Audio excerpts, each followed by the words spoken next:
Have you ever thought about how being alone changes you in ways that other people don't understand?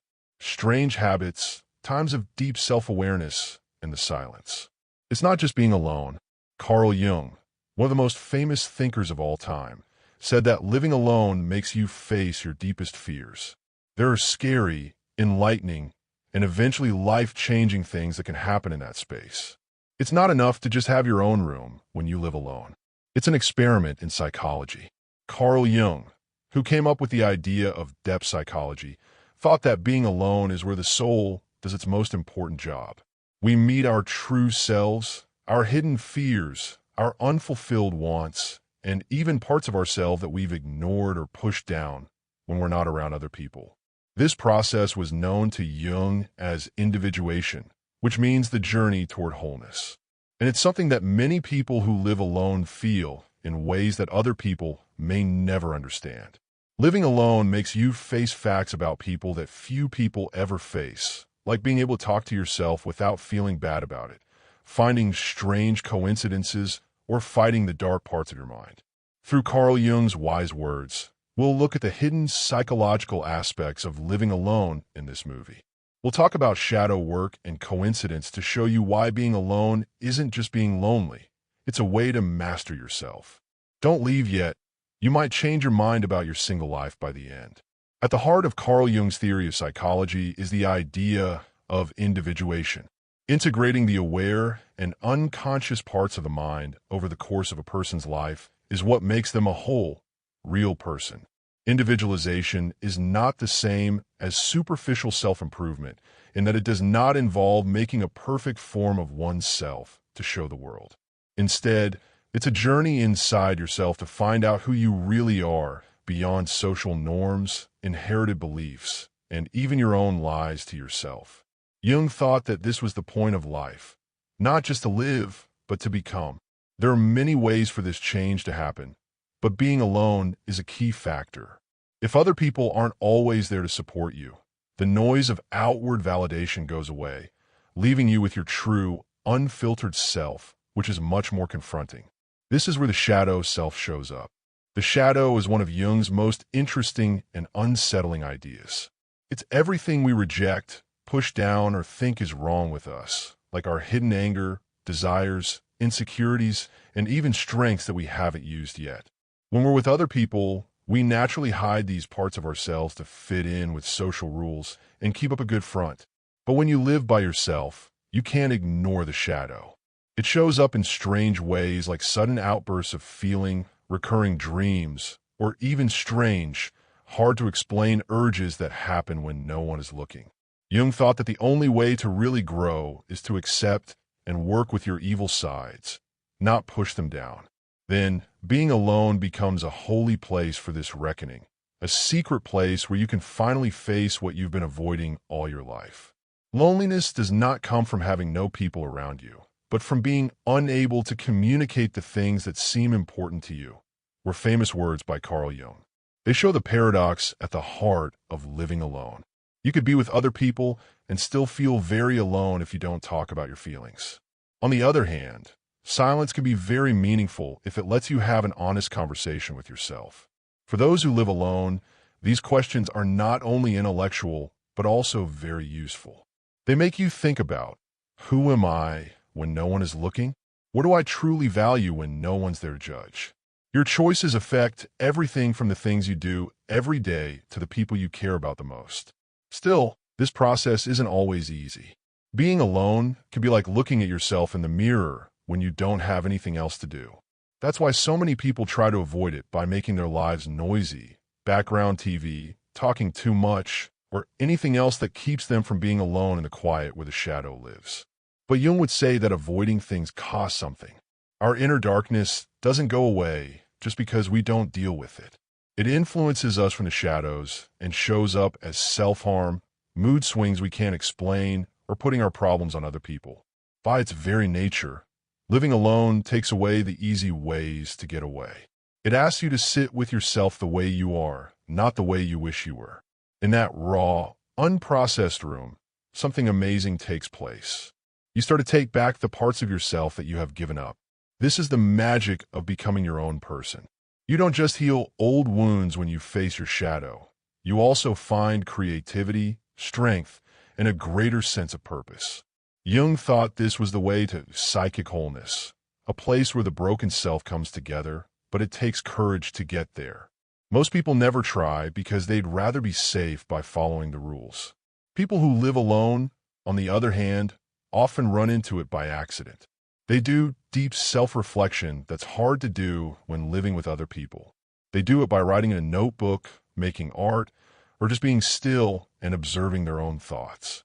So, being alone isn't so much a feeling of being alone as it is a holy connection with oneself and the vast, unknown parts of the mind. It's different for people who live alone because the lines between their conscious and unconscious minds start to blur in ways that don't happen very often in shared places. One of the things that you realize right away is that conversations with yourself easily change from just telling you about your day to something much deeper. Jung called this active imagination. It means consciously engaging with the inner conversation that most people shut down by being distracted.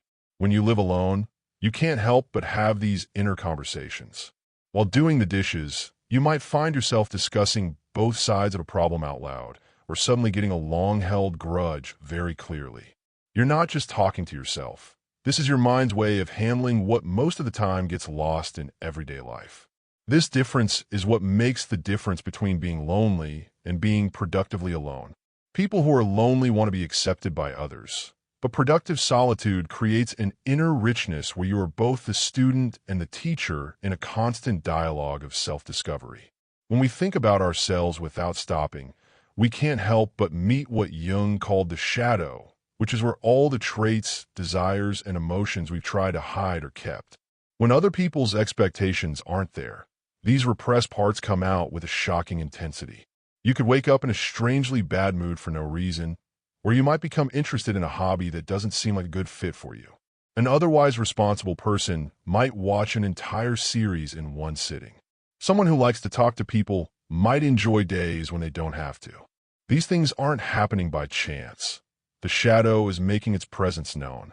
When you live alone, you don't have the social support to hide these parts of yourself.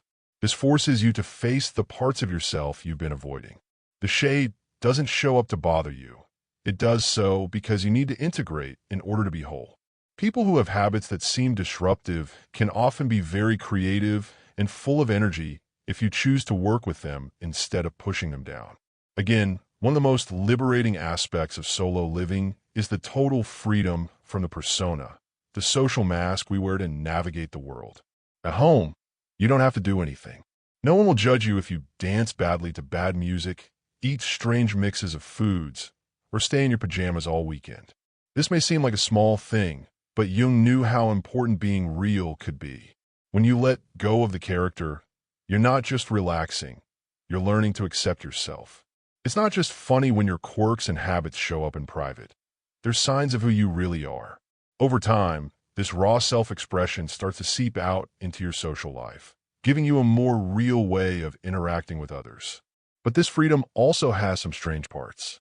You might find yourself laughing at a joke that only you get, or you might realize that you have strange habits that no one else would understand. These aren't really signs of being weird. They're more like signs that a mind is finally free to breathe. When you live alone, Jung's idea of synchronicity, meaningful events that don't make sense, becomes even more important. When other people aren't trying to figure out what's going on, these times feel less like strange things and more like the universe talking to you directly. An answer to a question you've been thinking about is given to you in a song on the radio. You find a book that seems to be about your exact situation. An unexpected event that matches the meaning of a dream from weeks ago makes it all make sense. These things don't necessarily happen more often when you're by yourself. You're just more likely to notice them. Jung thought that synchronicities show the inner patterns that connect the mind and the world, and that being alone gives you the peace and quiet you need to see them. In a busy life, something that might seem like an accident can become a thread in a bigger tapestry of personal meaning when seen by itself. Even though living alone has many benefits, it also brings up one of Jung's most important warnings: the risk of becoming cut off from the group. When you're alone for a long time, you can't help but feel afraid that you might disappear into yourself, that your thoughts and feelings are becoming so private that they don't matter to anyone else. Jung knew about this risk because he studied hermits and mystics. Even the deepest inner life can turn into solipsism if it isn't connected to something bigger than oneself. This is why a lot of people who live alone come up with detailed ways to stay busy, like making plans to see friends, going on trips, or working on creative projects that other people will see. People who live alone and are healthy know that individuation doesn't mean being completely alone. They walk a fine line between two Jungian truths: that becoming self-aware takes time alone, but that people are social beings who need feedback from others to stay grounded. Realizing that you can live without other people isn't the most important thing. Realizing that your relationship with them will change once you have a strong relationship with yourself is. These things are part of the unspoken lessons of living alone. There are lessons here that aren't often found in how-to books on living alone. Jung's framework gives them meaning and shows how things that might seem like quirks of living alone are actually important steps in psychological growth. It's not just a passing fancy that you have talks with yourself, see things in your shadow, act in ways that aren't hidden, experience strange coincidences, or fear of disappearing. They show that the mind is doing the important work that busy lives often put off forever. When you look at it this way, living alone is less about the physical conditions and more about having a faster meeting with yourself. The challenges are real, but so are the benefits. A clearer sense of who you are, a deeper understanding of yourself, and a quiet confidence that comes from knowing who you are beyond the parts you play for other people. Even though being alone can be a great way to learn more about yourself, Jung knew that it could also turn into an empty wasteland if you let it get too bad. In many of his works, he warned against what he called psychic stagnation, which is the dangerous point where healthy self-reflection turns into self-centeredness. Movement versus being unable to move is what makes the difference.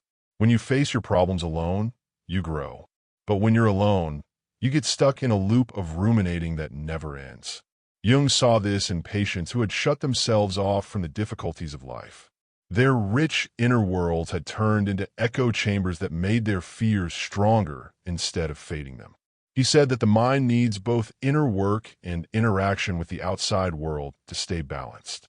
Without this balance, what starts out as spiritual depth could turn into a psychological ingrownness, where ideas focus on themselves and don't get any new information from the outside world.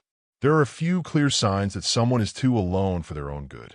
Too much escaping, like using drugs, watching too many shows at once, or playing video games too much, can be a way to avoid doing important shadow work.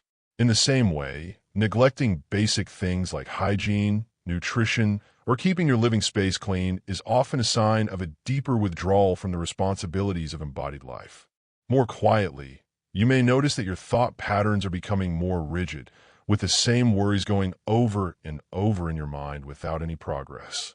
Jung would see these as signs that the mind's natural balance is being thrown off when it is cut off from the tasks and relationships outside of it.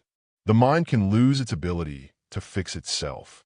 Long-term separation may be most dangerous because it can cause what Jung called inflation, which is an inflated sense of self-importance that is cut off from the balancing force of reality.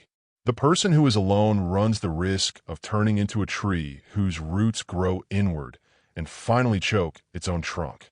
Jung thought that the answer was not to give up being alone, but to actively combine it with community. He suggested what we might call a rhythm of engagement, in which times of deep thought alone are followed by times of meaningful social connection. This isn't just about making friends on a surface level. It's about finding relationships that can show us things about ourselves that we can't see.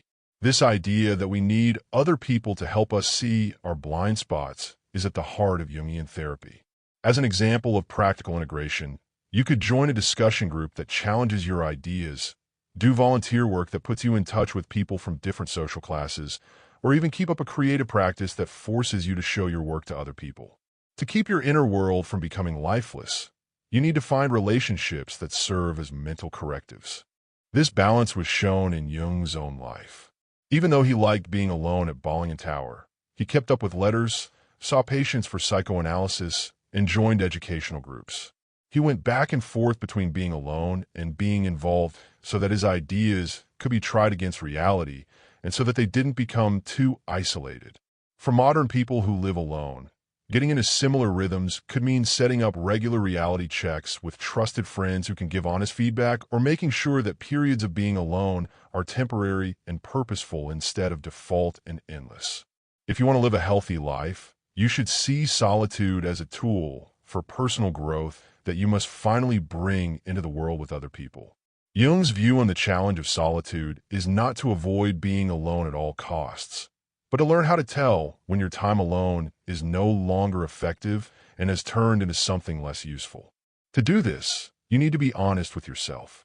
Are your alone time giving you new ideas and energy, or are you just repeating old habits? Are you feeling better and more linked to life after spending time alone, or are you becoming more distant and mean? The answers to these questions will help you find your way between the two extremes of being alone and being forced to fit in with everyone else. This balanced view keeps solitude's ability to change people while still serving what Jung saw as our most important psychological goal: to know ourselves and connect that knowledge with the world around us in a meaningful way. Carl Jung's deep thoughts show that solitude is more than just being alone when you approach it with purpose. The place is wholly for changing into something else. Through his psychology, we can see how living alone can speed up the process of finding out more about ourselves by making the words inside our heads louder than they would be otherwise.